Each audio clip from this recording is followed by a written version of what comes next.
What's up, YouTube? It's your boy Ken with the Anchor Reef. Man, today I want to give you 5 things that every Aquarius should know. It starts with the letter P. Here they go.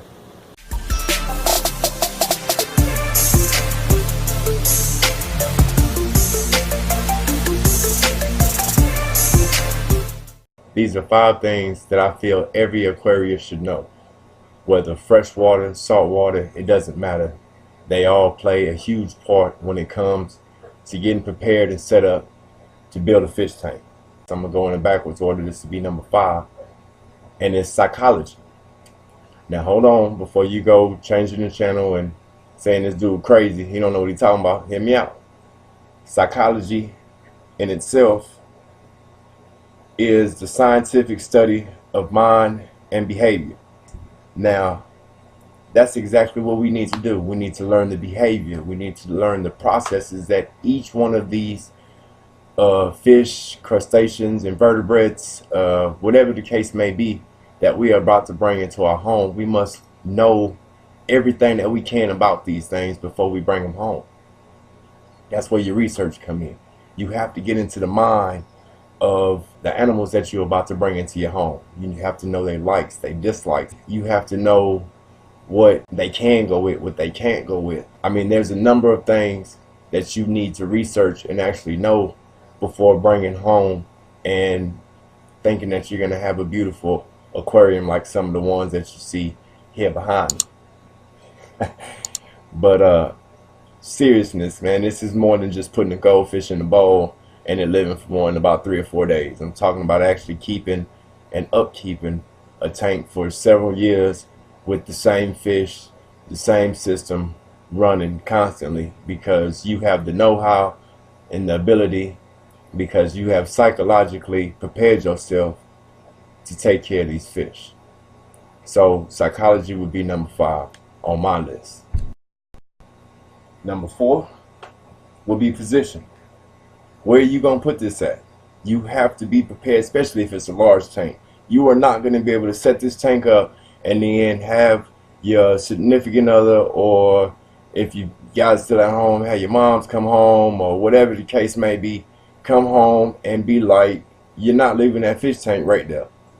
So before you even get it set up and even thinking about putting anything into it, especially water, and having it to its full capacity, you have to be prepared to know, where am I going to put this thing? What is a functional space, not in front of a window, not in front of a real heavy traffic area where it can get bumped or knocked over or something like that.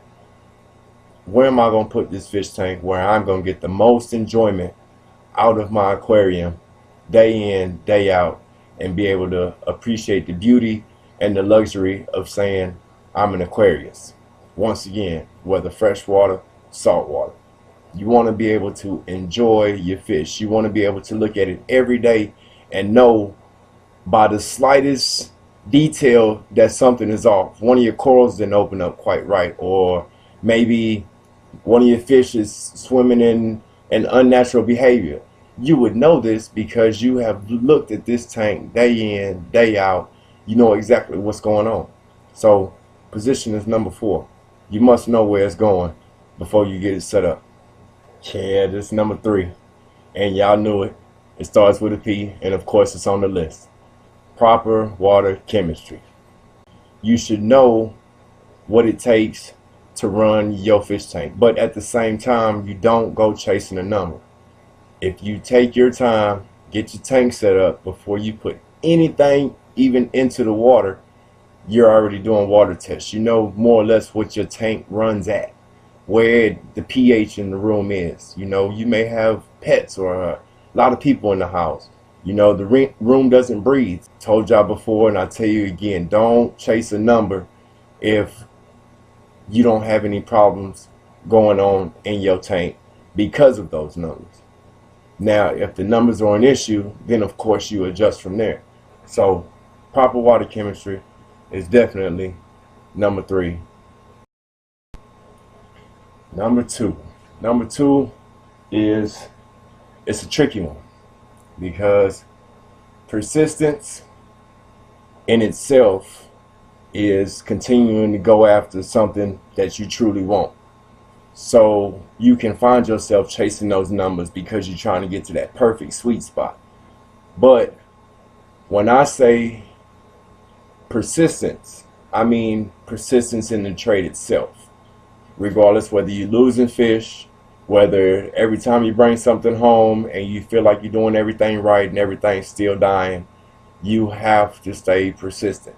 When it feels like all the tables have turned against you, you have to stay persistent. If this is something you want and you have been reading, you researching, you understanding what's going on, you've got the basic trinity of your water chemistry, which are calcium, alkalinity, and magnesium. You know, you've got those in play. You know what's going on when it comes to salt water. Fresh water is a little bit easier, but at the same time, you still have to know what you're putting into your tank. You have to watch what you put into your tank. You have to stay persistent in these things. If you're not quarantining, it's going to be a little bit tougher. So every time you bring something home, whether fresh water, salt water, if it has a parasite, you have just put it into your fish tank. You have to be prepared for what's about to happen because you didn't take the steps, the necessary steps in making sure that you had clean stuff going into a clean ecosystem. These are how we keep bad stuff out. And like I say, even when you are doing all the right things, things go bad, they go wrong, they happen fast sometimes. Sometimes you're not prepared for them. You don't understand why. It just happens. You have to stay persistent. So persistence is going to be number 2. Number 1, top of the list, is a plan. You have to have a plan. You must know what you put into your tank. You must know what size tank you want to go with. You must know what kind of fish you want. You must know just about everything that you're going to do before you start doing it. This is a solid plan. You know exactly how it's going to happen. You may make some tweaks and some changes along the way, but for the most part, you have a basic structure, a foundation, a game plan, as Coach would say, ready to go out here and take on whatever happens. You have made up in your mind, I'm about to be an Aquarius, whether freshwater, saltwater.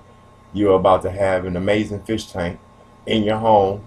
Watch people come over, watch the kids, the grandkids, or whoever it may be, come to your house and say, you have a lovely, lovely, lovely aquarium in your home. And all you can do is smile and say thank you. Why? Because you had a plan. You got prepared. You were psychologically equipped to take care of everything in your fish tank. And that, people, top 5 P's that any Aquarius should know, understand, and be prepared for when it comes to the aquarium hobby. And as always, enjoy your reef.